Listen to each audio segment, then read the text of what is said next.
On this episode, I literally couldn't speak. Like, my mouth would just go dry when I spoke with her as a person.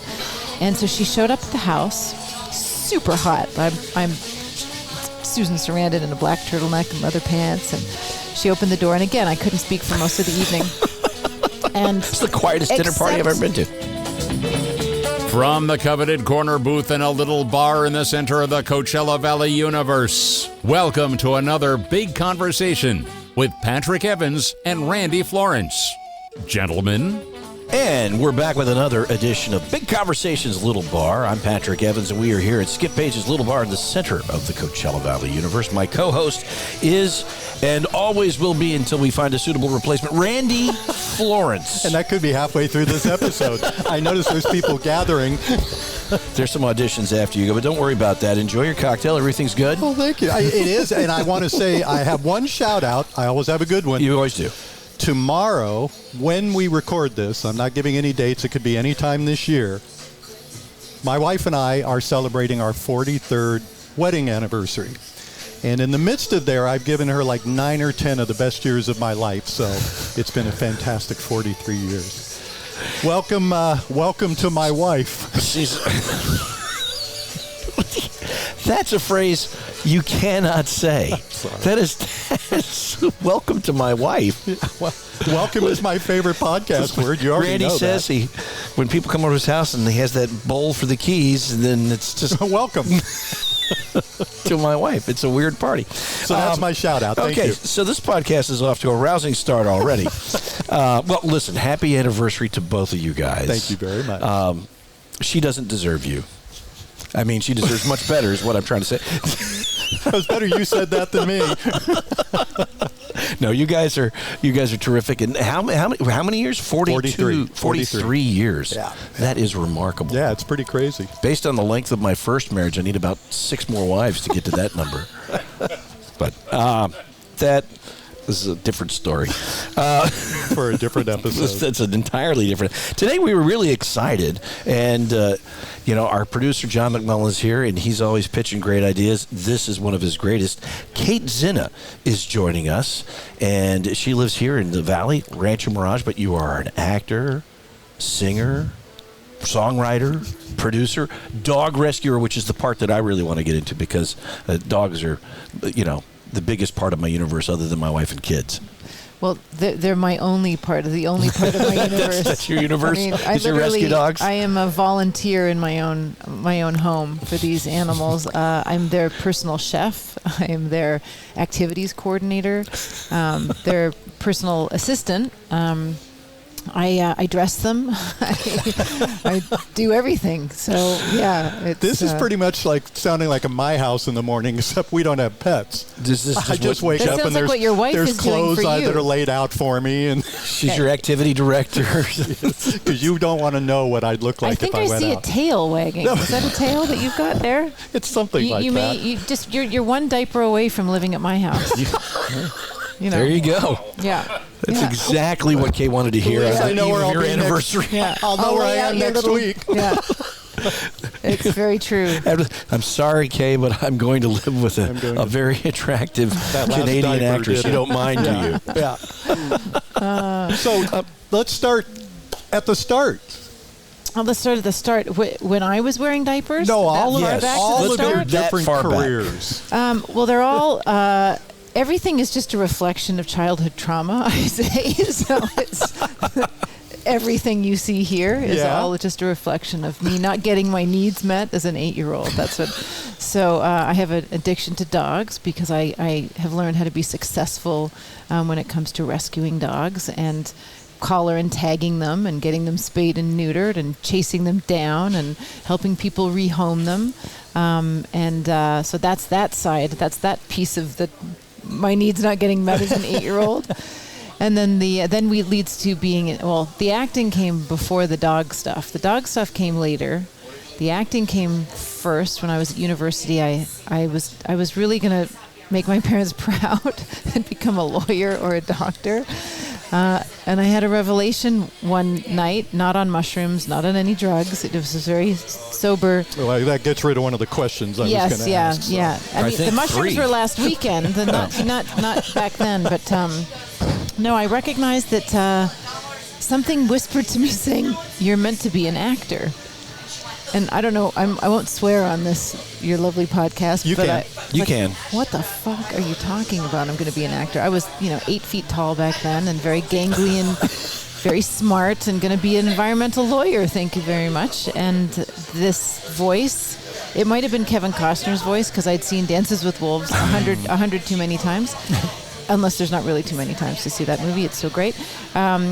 So I pivoted big time and learned how to become an actor. So were you already headed down the road of environmental attorney? Is that where you're? I was about to get my degree, my Bachelor of Arts in Geography, Human Geography, which I don't even know what that is. Human geography. Don't act. Let's go to the next thing. If I had a map on my body. Yeah, I don't know what it. They figure out what part of you is made of basalt. Exactly. Yeah, or what glacier you would be most akin to. I don't know. If I you could was look a tree, like a glacier, what tree would I be? Yes, there you go. The Zenna Glacier.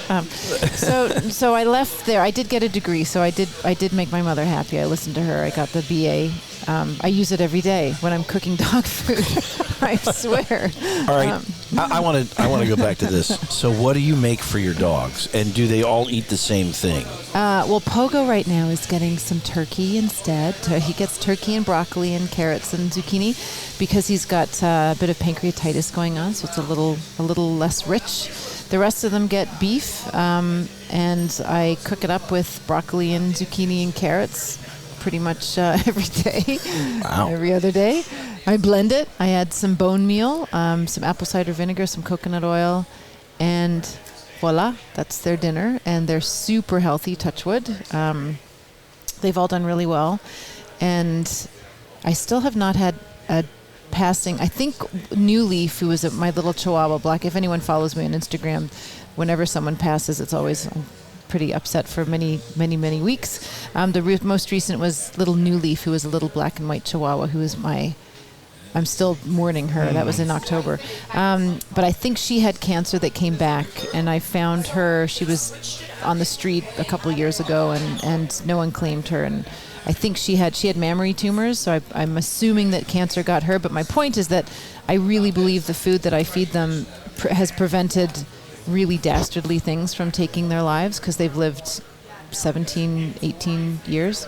I'm reminded of one of the episodes that we did with Deb Greco, who I think was the foremost expert on canine endocrinology. Is that right? No, feline. Feline. She's a cat vet. Cat.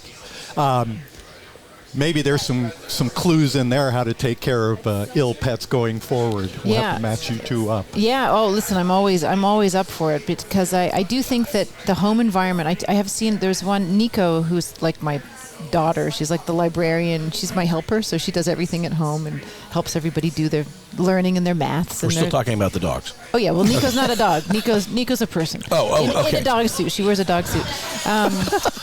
But she had no hair when I found her at Carson Shelter. Like her back had no hair, her tail had no hair, and then about 6 to 8 months later, she was thriving so much that she had those white walls. You know, they're her. I think she's a part golden retriever, so she's got that long just hair, luxurious hair. Yes. Yeah. And that just the love and the lack of stress in a really easy, comfortable environment where you're being served. It's like going to a spa. They leave the hellstorm of a shelter to go to an 8-star spa in Coachella Valley. Yeah. So who wouldn't thrive? I have rescue dogs, and I switched up to making their food when our oldest was getting kind of frail. He was 16 and he was losing weight, and we got him stabilized for a good year. Once he put on a couple of pounds. It makes a big difference. What were you cooking for him? I do pizza and we do. Yeah, a little lasagna. No, we do. I do chicken, low sodium, ground chicken with a little rice. I do the bone meal. I put that in so they get the calcium. Yep. And how did you know that? Who taught you the calcium thing? The Google. The Google. Google It's a nice fellow, that Google. I'm pretty good at Googling things. Nice. And actually, I have a friend at work who also makes dog food for his dogs, and he was like, you got to make sure because the calcium is. I'm like, yeah. Yeah, so the deal is, if anyone's listening to this who wants to make dog food. They may be moving slowly aside as we get deeper into bone meal, but Yeah, we're going to go deep into bone meal. But it's important because a lot of people will cook chicken and rice just for their dogs, and there's no bone in it. And I learned this the hard way. Rocco had a seizure one day, and I was Googling, like, what's going on? And it said, if you're only feeding them meat and vegetables, they're not getting enough calcium, because in the wild, they will have a piece of bone, the calcium with the protein, because they're eating it raw. So it said just give him a cup of yogurt, and it just completely stopped his seizure that he was having. And that's why. So you just add a little bit of calcium for them to process the protein. Otherwise, they can't. And so, yeah, I do that with either frozen peas or some other frozen tolerable vegetable. Yes, tolerable. What, because you nip in there sometimes? Yeah. No, like, I don't like the... I love asparagus. We're not going to go too deep down this road, but, you don't want to feed them corn and stuff like that. And I don't do broccoli because... gaseous dogs are just not the way you want to go. I don't have that issue at home. There's no one who's doing that. Wow. Yeah. But it's the dogs. It's the dog. Yeah. Well, I always blame it on the dog, of course. Yeah, I haven't noticed. Remy! All right. Remy's been out in the backyard for 2 hours. All right. Now it's the boys' show. It's always, once we get into that. Oh, no, we're not like that. It's your show. It's not. It's no, totally I've escaped. This is my show now because I'm out of the house. When I'm at home, it's their show. All right, so I have a question for you. Tell me, you were nominated for an Academy Award, the Canadian Academy Award. Tell me about that performance. What got you nominated? Well, it was quite a few moons ago. I could not get arrested as an actor in Vancouver. I was training to become an actor. I moved to Toronto. I feel like it leads to this. It doesn't really lead, but I'm going to tell the little lead into that story, because if there are any people who are out there striving for their dream and it's not going well, and you're just like... Well, that would be me and Randy. Well, here we are. This fucking sucks. They just told me that... I read for my first agent in Vancouver, and I did the little audition, and he said... That was the worst audition I have ever witnessed. And I said, okay, I understand. All right. I stood up with every ounce of strength left to leave this guy's place in Vancouver. And I said, I'll see you in 6 months. I'll go and get some training. And I walked out, went down the elevator, started bawling, of course. But as I walked away, I just thought, ooh, now I have a great story. I know I'm going to be a success because I have the best first awful audition story. So I continued to get trained in Vancouver at Vancouver Film School, then moved back to Toronto because I feel like I was too tall for Vancouver. It was just too freaky for them. I'd walk into a restaurant and they just were... It just kind of... The computers and the brains of the Vancouver people just couldn't figure out... Is that a man? Is it a woman? What is that? Why is she wearing heels? Why is she ducking in every door? What's happening? So I eventually I moved back to Toronto, and I could only get a modeling agent, and I wasn't really doing modeling because I wasn't modelly looking. I was kind of... It just wasn't my thing. So I did get an audition for this indie film, and got the role, and so we did the movie. It was like the third lead in the movie. And then that year when they were doing the nominations for the Canadian Genie Awards, which is what they were called back then, now they're the Canadian Academy Awards, I was nominated. And I was sick, and John Kalangas was calling me on the phone, and I said, what, John, I'm really sick, I think I have the flu. And he said, Zenna, you just got nominated for Best Supporting Actress. And I said, what? So that was really fun. That really started my career. So that was the peak of it, was the first job for $750. The first job was the bar. And I've only gone down from there, but I intend to rise. I've got some good things going on, so I'm intending to pop back up. Is it the same in Canada where, months before the awards, they start putting out newspaper ads for your consideration and stuff? Was there any of that being done for you prior to the nomination? No, I don't know how they... I don't want to I don't want to say that I didn't deserve it, but because it's lovely and it was a cute movie and everything. It was just I don't know how they determine who gets nominated there. I lost to Catherine O'Hara. So when they did say, I was going by Kate Zenna at the time, so when they said the winner is Catherine, I nearly just evaporated. I just didn't, I thought there's no way I'm getting it. Luckily they said Catherine O'Hara. But leading up into that point was pretty fun because there's a lot of pre-awardee things like, let's follow Kate Zenna around at her house. And they had a TV crew come to my apartment. Tall. And, yeah, she's so tall. I remember in one shot of that when they did come and follow me around for the day, they had to shoot, the cameraman or woman, whoever was shooting it, they must have slid the camera slightly to the right and they focused in on a paper towel holder behind my head while I was talking in my kitchen that somebody didn't replace. My boyfriend at the time, I blame him. So there were literally, like, somebody had really tried to get the last possible bit of paper towel from that paper towel roll that's now on television somewhere. You could find it. And there were straggles of paper towel hanging from the roll. It wasn't just an empty roll. I remember that. So those are the things to be mindful of if you're being my wife around. and I, this has been an experiment for hundreds of years, basically. 43, I thought. 43 at least, where there's always a roll of something that somebody tried to leave just a little bit. hair of paper on it so Yeah. they didn't have to change it. It's like the milk in in Canada we had bags of milk and it was like, who's going to leave just that much milk to not have to put another bag of milk or whatever it is, the carton of milk here in America. We had bags of milk growing up. I want to explore this. It's gross. It's so bizarre that we don't find it bizarre. They even had bags. I mean, I've been to Canada, but I've never seen the they bags. They still have them. I've never seen that. Yeah, you buy 3 bags. It's gross. And you put them in a dispenser. Yeah, so someone designed a plastic jug. Every household had them. They were often like turquoise, like powdery blue, and they're plastic. And the plastic bag, quart jug bag, fits in these things perfectly. And then some genius invented a Canadian milk plastic bag zip opener so you don't have to take the scissors out because that's too difficult. And it has a magnet on it on the fridge, so you could just, look at that. Oh, thank you for this lovely Christmas stuffer. But you guys were stuffer. so far ahead of the sustainability curve. I mean, those are things that companies are doing now. The bags? No, the reusable, where you slide the bag into it and you don't have to get rid of the big container. I think they figured it out. I don't know what those boxes of wine. I don't know which came first, the Canadian bag of milk or the boxes of wine that my piano teacher would be hustling, her bag.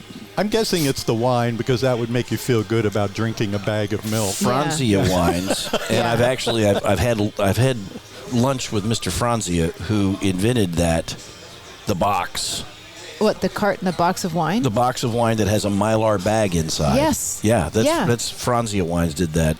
Way long time ago. Long time ago. No, I'm telling you, my piano teacher was hammered every time I'd go because she'd just sit there. I didn't know what she was drinking. She had long, straggly hair, and she'd just sit there with her big 80s glasses, and her Huctala wine or whatever the Domaine d'Or. Everyone in Canada would know this, the Domaine d'Or. And she would just sit there and sip her from a glass that didn't look like a wine glass. Somewhere in one photo album in my house, there is a picture of me at a fraternity party at the University of Virginia, and I've taken the Mylar bag out of the box, and I've just slung it over my shoulder, and I'm just drinking out of the Mylar bag. Like my piano teacher. That's really funny. Do you two recognize each other? Yeah. You play the piano? You were there. You were that kid walking out every time I would show up at 5:30. Well, let me ask you this. So your first real big thing gets you a nomination. Have you been chasing that ever since? I was going to say, has Hollywood been chasing you ever since? Oh, yes. Yes. They're outside the door right now. They are. Have I been chasing that? Well, yeah, because when you're young, which I was then, I'm so much younger now. You think that's how it's going to be. So immediately what happened was I got lots of work on. It was all American shows in Canada, in Toronto, Canada, shooting, and Then I moved to LA in about 2004, 2005, and I thought for sure now something great's going to happen. I turned down all these things in Canada. I'm here. All my friends were getting big jobs, and it wasn't happening. And I would get, one audition for pilot season, and I would screen test. And I'd think, oh, this is the one. I'm going to get this job, and it didn't happen. So I feel like I am. I just don't have the give up gene in me, and I don't feel like I've been working steadily, like steadily as an actor with a salt shaker. Like if the salt shaker thing was my career, it's kind of blocked, like breadcrumbs or something got into the salt shaker. You're in a low sodium career. It's a low sodium career now. But I work here and there, and it's what we do as actors, working actors, is I'm a professional auditioner. So I audition often enough, and every now and then it goes my way. And but in the last 5 years, I started developing my own show because I realized, it's not going to really.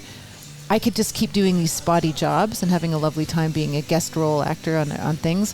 Or like what happened in 2012, I got booked as the lead on a family-friendly show. And we thought that was going to turn into a series like Heartland. And it didn't go. The network just didn't pick it up, which is what they're entitled to say no, whatever. It happens. It happens every year, many times. To a bunch of shows. To a bunch of shows and a bunch of people. But I so enjoyed making that because it was family friendly and wholesome and lovely that I thought, well, I've already been approved to do this. Why don't I create my own? And so tell us about the show you're creating. Well, it's a wholesome family friendly show. It's got a lot of meaningful, I guess, the theme of it is emotional wellness. I can only say so much about it because we actually just shot a short film of it. Oh. So we'll be inviting you guys to watch that when it's done in about a month. I'll find you and we can screen it. But we're very difficult to find. Yeah, I'll find you here on a Friday morning. Then we're not difficult to find. On a Tuesday afternoon. Tuesdays, right here. But I got really interested 5 years ago in veterans, which is a surprise for me, and this project has turned into something that's much bigger than me. So it started off as being something as a starring acting vehicle for myself, and now it's truly a mission. And I think that the rest of my life is going to have a huge component of it toward veterans issues and people with PTSD and emotional struggles, ourselves included, no matter whether or not it's giant PTSD things, and the connection between humans and animals to heal those wounds. And I think when all of my dog rescue, I see so many awful things every single day. And with every single dog that there is in trouble, to me, I see the human crisis behind every dog in trouble.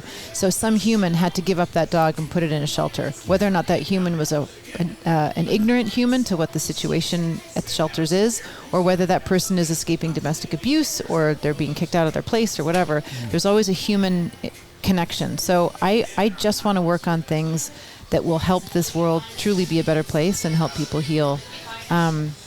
So that's what I'm... Was there anything in particular that drove you towards the veteran segment, or did it just fell into place? No, to be honest, what happened was I went up to the Living Free Sanctuary in Idyllwild. Yeah. And I went on a tour, and I thought, I got to make a show about dogs and cats and rescue dogs and everything. And they said, do you want to see what we're doing with our horses? And I said, sure. So I went over to their horse area, and they had this equine therapy session. And I said, the horses are getting therapy? And they said, no, this is horse therapy that helps people heal. Yep. And I said, tell me more. So I was watching what they were doing, and it was for veterans that they were working with veterans. So one of the veterans came over, and what struck me was that the people in that ring, in that arena, looked like me. And I caught myself having this really, I guess, prejudice or racial profiling against veterans. I just had never really met a veteran. It wasn't in my lexicon of being a person. It wasn't in my family. There were no military people at all. And I thought, wow, this is ridiculous, because if there's one of me, there are millions of me who have a distance between the people who serve our country and risk their lives and the families of those veterans who then have to sacrifice so much. That's quite a thing that you caught that, though. That you caught that feeling as it hit you. Yeah, I guess it was, and I'm glad that I dove into it, because I did so much more research into it and recognized and learned, to my horror, that I had never learned this until I did the research, that 22 military veterans take their own lives every single day. Mm-hmm. If 22 students, 22 students are actually, but if 22 teachers or Congress people, or like if we knew that statistic, we would be doing more. It'd be a lot louder, wouldn't it? Be a lot louder. Yeah. So then you recognize 8,000 a year, and then according to statistics, 100 people per person who succumbs to suicide is directly impacted. So this is touching all of us. So the veteran situation is my way into this exploration, and I expect the show to be one where people enjoy the fun animal stories and human stories, but we really need a place where we are learning how to be better people and live our lives better, because I think everyone is struggling. I think it's hard for all of us. So I love that. Now, living free is that's quite a place. It is. I had a place up in Idyllwild for a few years, and that was one of the places that we went down just to help. And what happened to them around the fire was, 2019 or something? Yeah, it was really scary, because they almost lost that whole place. It was like the fire circled that 160 acres. So the movie that we made, we shot there. Oh. We went all over the place to determine where we were going to shoot it, and it was just like God kept bringing us back to this place. So we shipped in the crew, and everyone came in, and we shot it there. And so we've used, actually in the movie is a veteran who was healed on that property by a horse, a female veteran.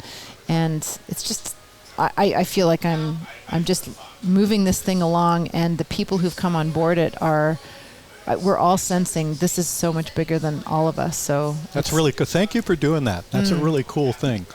Well, you've obviously tapped into that idea that, in your own personal life, how animals are so healing, and it's reciprocal. I mean, now you're rescuing dogs all over the valley and putting them in better positions. But there's something about I've had rescue dogs for years.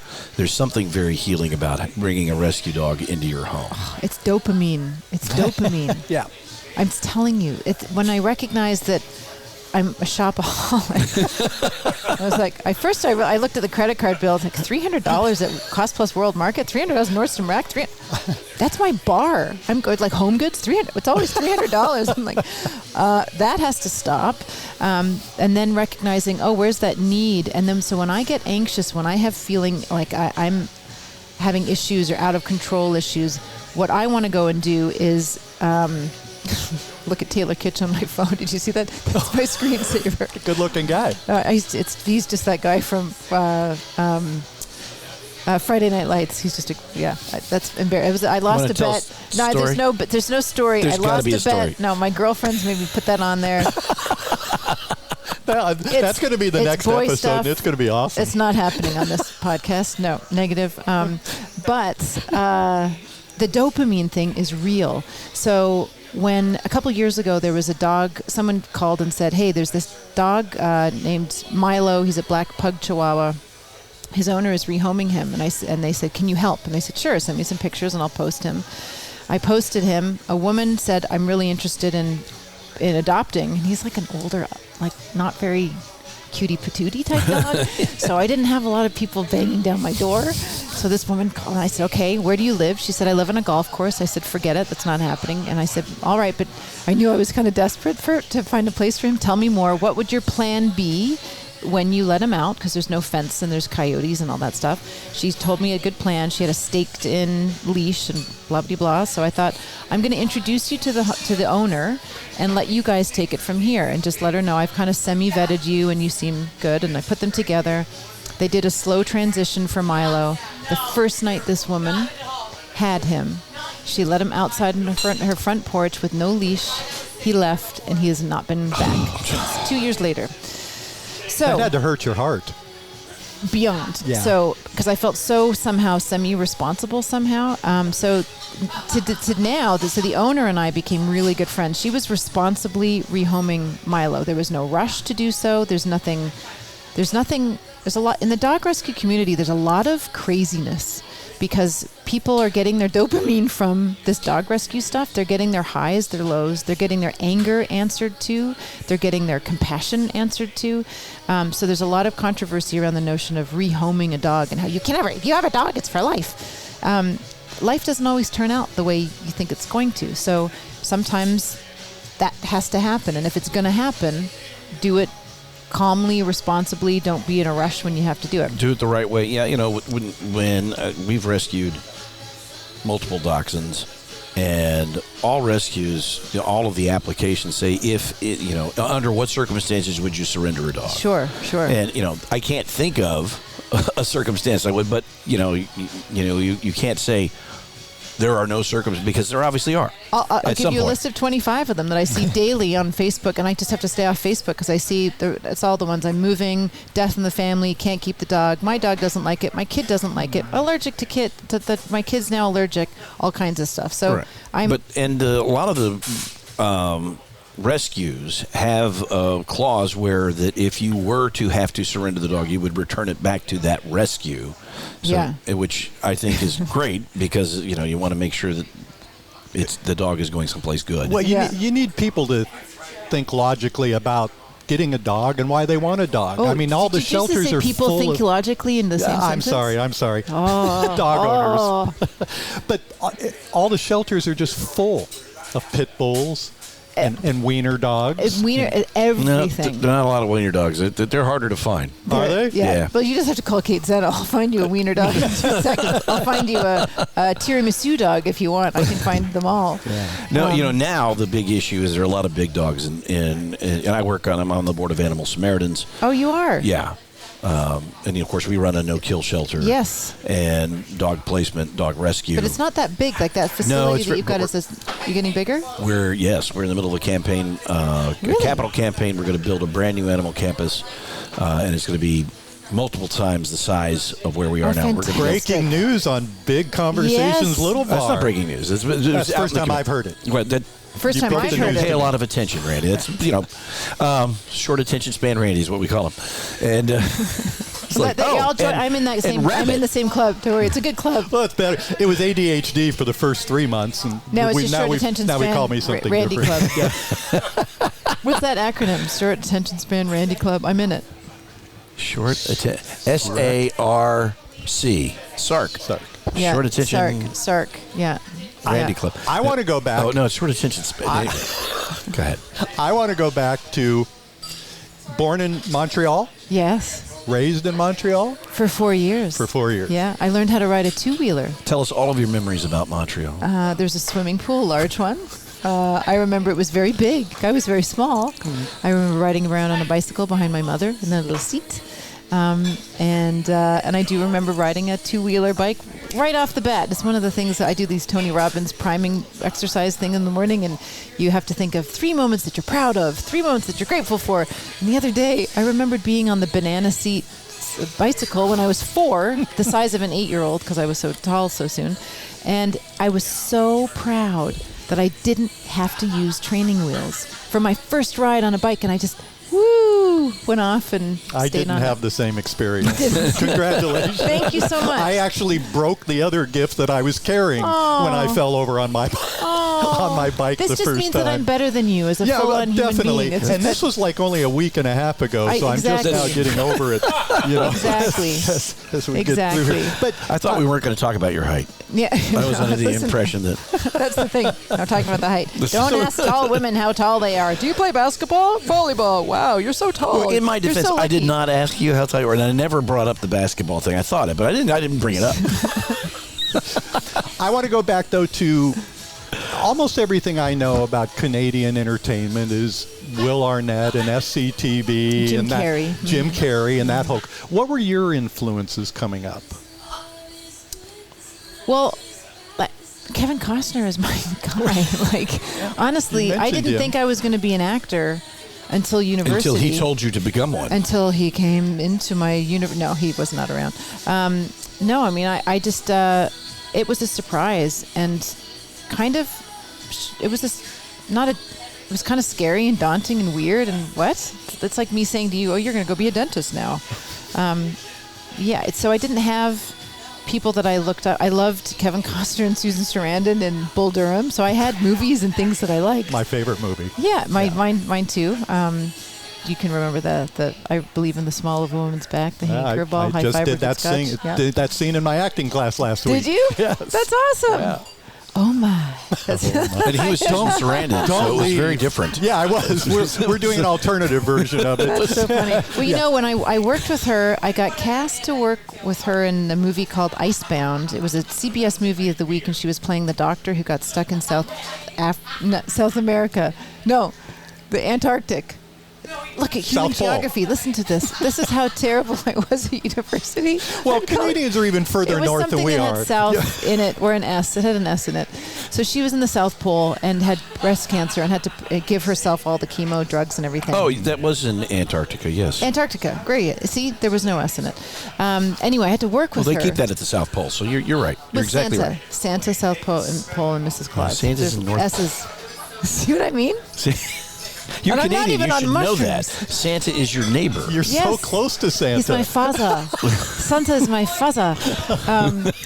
But I couldn't. Is that bad that I would use a German accent for Santa? Okay. Oh, is that what that was? I don't know what it was. Well, his last name is Claus, which is pretty German. Klaus. Not the Klaus.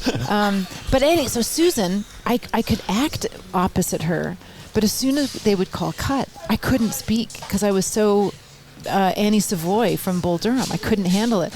So when I invited the director for dinner at my house with a couple of other people, he said, "You're going to invite Susan?" And I said, "Do you think she would say yes?" He said, "Yeah, she doesn't know anyone in town. I'm sure she would." So I said, "Okay, I'll invite her." And I said, "Let her know that I'll have my boyfriend at the time call," because I literally couldn't speak. Like my mouth would just go dry when I spoke with her as a person. And so she showed up at the house, super hot.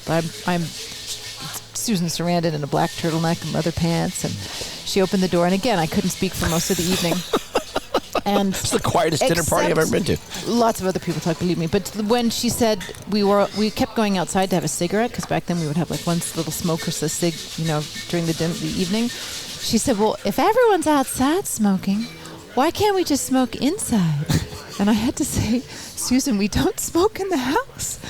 We just, I don't understand." I said, "We just don't smoke in the house. We can't do that." So that was and that was it. That's so you finally were able to speak to her, but only to chastise her. No. Stay out of my house. You cannot smoke in the house, Susan. And the same thing when I met Kevin Costner about 8 years ago, the same thing happened. I literally...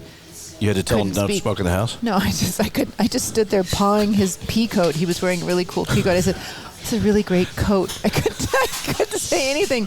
You inspired me to become an actor was the only other thing I can remember. As you rubbed his back. Yeah. I mean, anyone else in the business, I know the story, but I think those two somehow were my influences. That speaks to great integrity, because honestly, like, one of my great heroes is William Shatner. If he came to my house and he lit up a cigarette, I'd find him a pack. Yeah. I'd light it for him. You'd wheel him over to...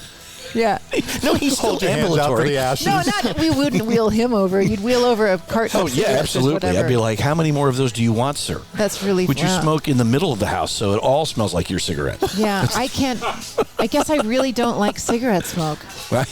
That's it. I mean, it's really... I would be a total sellout immediately. Yeah. Our first son was born, and we put a sign on the door that said, "Thank you for not smoking in our house." And this was back in the 80s when our in-laws smoked like 3 packs a day. In the house? No, they stopped coming over. They would not come over to visit their grandkid because we wouldn't let them smoke in the house. That's crazy. Which actually worked out for all of us, because I was okay with them not coming over. Because they're in-laws. Oh, Kay might be listening to this. Yeah. Oh, you just congratulated her on the anniversry, and now you're insulting her parents. That's well. You gotta love them. Now I've got signs that basically say, "Please leave your phone on vibrate. I don't want to hear the beeps and the buzzes," because most of my friends are from LA. You come from other places, and then you come here, and they're not used to just you can just be here. Yeah, people have a hard time. My wife lives in LA. And so when she comes out, it takes her a little while to like unplug and get used to the desert lifestyle. Yes. It's like, just slow down. Yeah, because we're not angry. Driving here, I'm kind of hoping for a bit of traffic so I can actually have a phone call for 10 minutes. There's no phoning. There's no calls now unless I'm driving into LA. Otherwise, I just get a lot done. I've already done many, many things today. Whole Foods, the UPS store, pick up an email, doing this. Blah, blah, blah. I rescued 9 dogs. Oh, that's a whole. Yeah, let's hope not. There's just an endless. It's an endless. I've got a Chihuahua addiction now, so it's very hard to. Because most of the strays in the valley, I mean, a huge number of strays are Chihuahuas and Chihuahua Terrier mixes. Little Chihuahua babies. There's little old Chihuahuas. We call them just delicious. They are delicious. Okay, that sounds like you're not rescuing them. No, I just look at them and I love you so much. I love you so much. They How are much super do I love cute. you? Yeah. They're super. Yeah, we call those desert classics at Animals because we do an animal of the week. Tom Snyder. I just realized who I'm not supposed to be talking to, which is you, because if you've got like a hotline now, you're like my heroin dealer. This is not good because you're going to get a senior Chihuahua girl in and say, Kate Zenna. Just open up my is trench looking coat. for a replacement. Chihuahua? Would you like a Chihuahua? A Chihuahua mix? We've got. Seriously. This side, there's a Husky. Yeah. No, my biggest thing now is that in order for me to help more, I have to focus on this show, getting this show that I was talking about up and running, because through that, I think education is the only way forward. To teach people all the different ways that they can be better dog parents or cat parents. Well, and to that point, you talk about responsible dog ownership. You did a podcast. I did. Yeah, called Better Living with Kate, right? Better Living or The Good Life. The Good Life. I don't mind what you call it. It is Better Living, isn't it? Or Good is Life. Is it Better Living with Kate and the dogs? Yeah, The Good Life with Kate Zenna, because I moved here and I was finally learning about this notion of what does it mean to live the good life? Like, what's your good life, Patrick? Oh, you're looking at it. This is it. It doesn't get any better than this. No, I honestly, living here in the desert is, you can't. This is the pinnacle of good living. What image goes through your head when you say that? As I clearly have taken over your podcast to turn it back into The Good Life with Kate Zenna. That's fine. So, Patrick, Somebody had to ask some interesting questions. When I say like good life, what does that mean for you and feel like for you? For me, I think it revolves around my home, my family, my dogs. All of that is like I think I am most happy. I do a lot of events. I do a lot of different things outside of the house, but having everybody at the house, feeding them. I like being at the grill. He does. I like to cook, and so that to me is like the good life. When you because I think Italians always express love through food. And it's always just you look skinny. Sit down, eat, and that's what we do. But that is the good life when you can take care of your family, when you can sit everybody down around the same table, and that's the good life. That's beautiful. What about you, Randy?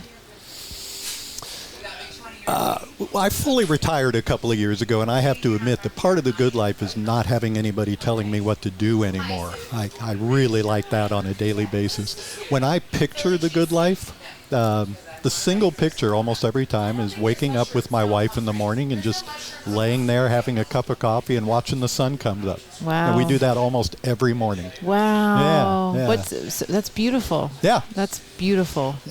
And it's the calm here that is the thing. And that's why I need it. I talk all the time about the fact that I'm a believer that we have these seeds inside of us. And every moment we get to decide how we're going to water them. And there's certain seeds in the morning I don't want to water. So I don't turn on the news. I don't read the paper.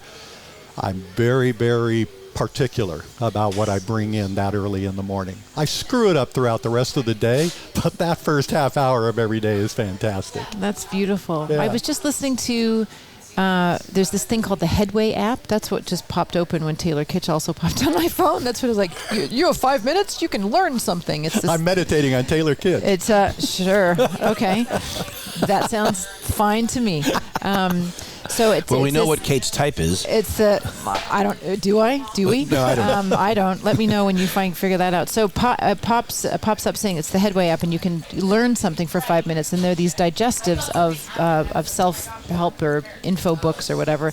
And the one that I was listening to yesterday was really cool because it's stuff that we know. So when you're saying about the morning feeding yourself or watering the good seeds, it was the first half of your day to make the first half of your day amazing, and doing all the things that bring you joy or finding all the good things that happen. So don't be watching the news, and be really intentional about all of the things that you are engaging in, not just in that quote-unquote morning routine, which is fantastic once you begin a morning routine, and I'm slowly growing mine. It's getting bigger and more amazing, and but to leave the things that are more difficult to the end of the day and into the evening, which is really interesting. So you're more excited to get out of bed in the morning, because if you don't have Mabel at home, who's my alarm clock, it's like, when Mabel wakes up, that's what's happening. When you created a podcast around it, so when you talk about the good life, what is Kate Zenna's vision when you hear that phrase? I know it involves dogs. Well, the good life is the air, the temperature today. Did you guys notice how beautiful the air is? So that's the feeling on my face. A hedge, a beautiful tall hedge, fully private area with a pool that I don't have to wear clothes in to get into. Usually me in a muumuu is also what I envision, with my arms open wide. Well, I had mentioned that. Me too. Welcoming, yes. I mean, doesn't everyone wear a muumuu? And a feeling of Mrs. Roper, a younger Mrs. Roper, thank you. Toned Mrs. Roper, is Mrs. Roper toned? And that feeling of peace within, knowing that I'm on purpose finally. I finally found my purpose, but it's not a cold environment, I don't think. That's my feeling. I can't believe that we've been sitting here 45 minutes or whatever, and we haven't talked about some of the other stuff you've done in your life. I know. You were on some very iconic TV shows, for instance. Queer as Folk is about Queer as Folks, yeah. I mean, talk to us a little bit about what the important parts of your career, the standouts that are in your mind. Sure. Well, that was one for sure. Again, like the veteran moment of realizing, oh, this veteran and I were the same. We're the same. That moment. When I auditioned to play, I identify, I suppose, as heterosexual, but I was playing a character named Corinne, and she was a love interest of, I won't remember because now I'm an elderly lady, apparently, not being able to remember details, but I was playing a lesbian, and I played it thinking there's no way I'll get this role. I often do that, and then I'll book the role when I don't put too much effort in, too much importance of actually booking it. I try to just have fun and be me, and I thought, well, who cares if I have a crush on someone? This is how I act, and it's kind of goofy for the most part because I'm kind of goofy. And so that was an interesting process, because I got to play a person who I had seen the stereotypical notion of a lesbian in movies up until that point, because this was early 2000s. So that show was the groundbreaking, let's show people that we are all just like each other, right, no matter who we snuggle with, is how I kind of put it. So that was very cool, even though Michelle Clooney did decide to eat ranch dressing and a carrot right before our makeout scene, which was kind of, I always bug her about that, but she's just like, whatever, man. Like, well, some people like garlic. I'm not a garlic eater. We talked about it over a cigarette. Yeah, no. But not inside. It was outside. But then the thing that I loved, I think is my most favorite, was Nero Wolfe, with that Timothy Hutton starred in and produced, and that was really cool because every episode of that show we played different characters, and they were all women or all people from the 40s or the 50s, and I got to play, and I talk like this, and she had a whole different way of moving, and I thought, she's going to move her shoulder like that, so you could kind of look at her boobs a little more. That's what she's doing. And she's not very smart, but she doesn't think she's not very smart. She's very smart in her mind. It was those fun characters. You like going into character? I do. That's cool. I really do. And so hopefully this next thing, where I'm playing a veteran, is going to be something also really cool, because to go into those places and to just leave Kate and the dog lady over here and go somewhere. Dog lady. Well, there's one other thing, too. Driving over here today, I was listening to some music that you performed. Oh, yeah? Tell us about that and where that started. That band is, I've had a few bands. That one is Pointe Claire. Pointe Claire. That's on Spotify and iTunes. Mm-hmm. And Pointe Claire is where I grew up and rode the bicycle. So that's a suburb of Montreal called Pointe Claire. And Jonathan Fessenden and I are music partners of Pointe Claire, and we've written a bunch of electro-poppy songs we've had some licensed to TV shows and stuff, and I'm due for some more music. I don't know that it'll be electro-poppy. I think it might be more folky guitar songwriter. That's how I do. So I often write those songs with my 6 chords that I know, and that's it. And then I say, Jonathan, make this palatable for regular people. How many instruments do you play? The 6 chords. The 6 chords. That's I did grow up playing piano with my Domaine d'Or drinking piano teacher, but because she was drinking so much, I could kind of talk her. We would spend most of the time talking, so I didn't have to play. And so, yeah. So you never really learned piano. I know. I mean, no, I could play, but I can't play like that anymore. And I could read music, and I can still read music. Maybe if you had a little wine. I should have had wine. That's what. Yeah. I don't understand why this 19-year-old, 21-year-old limit it's kind of stupid. I would have been much more prolific. Is it? No, I meant now. Yes, I should do that now. Sure. Yeah. Sure. So you could harken back to the. Yes. It's my birthday, by the way. On Sunday was my birthday, so it's birthday week. So thinking of that, I will be drinking this week because it's my birthday week. Happy birthday! Thank you. Thank you so much. So that's. We are not going to ask how old you are, as we did not ask how tall you are. So 39, 32. That's why I didn't ask. That was my guess. Yeah, you just have to. It is what it is.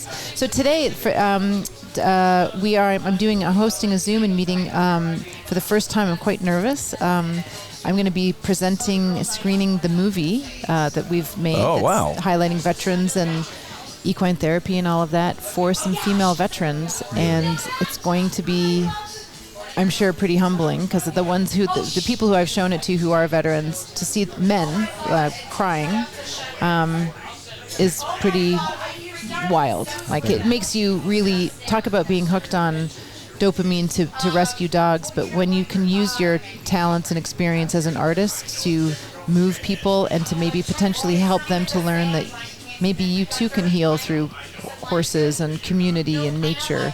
That's got to be an amazing feeling. It's just I think it's just the beginning, because we've been making this for the last 8 months. So now that it's beginning to seed out, this is now when we have the power. So well, I love that you have such purpose behind it. Mm-hmm. A lot of creative projects don't have that drive. Mm-hmm. And behind all 9 of her careers, she's got a tremendous purpose. Right. Yeah, this is the most purpose for sure. Now, the next show that I want to do is it's a dog, has to do with dog stuff. That's in development. But this is, I can't do anything without purpose. And I also, the people who came on board to financially back it, so now we're meeting with various funders and investors for the TV series.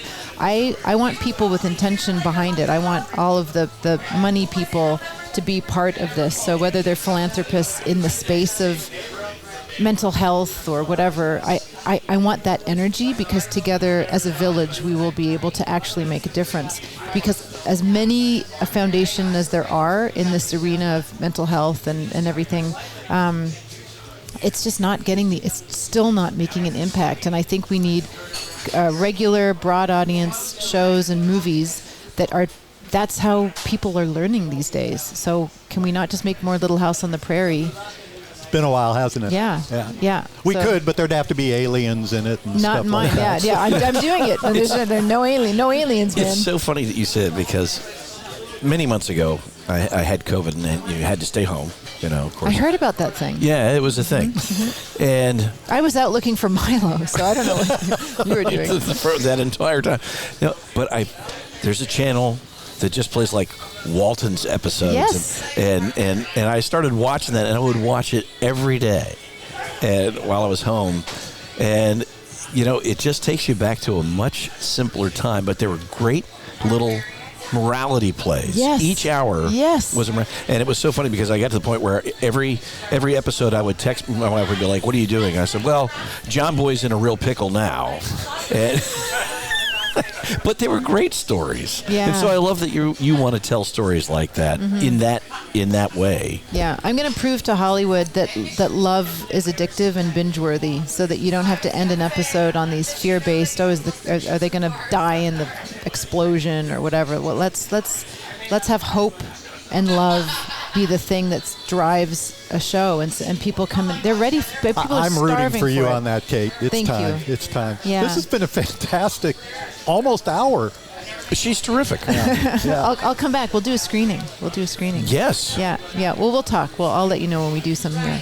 That would be great. Kate, thank you so much. Well, thank you for having me. And a special thanks to John McMullen for plucking this peach of a guest and bringing her to us. Thank you, John. John, thank you for plucking me. Thank you. I do believe I'm a nectarine, although my chin might say otherwise. Well, we got Thank through you. another plucking this week. Yes.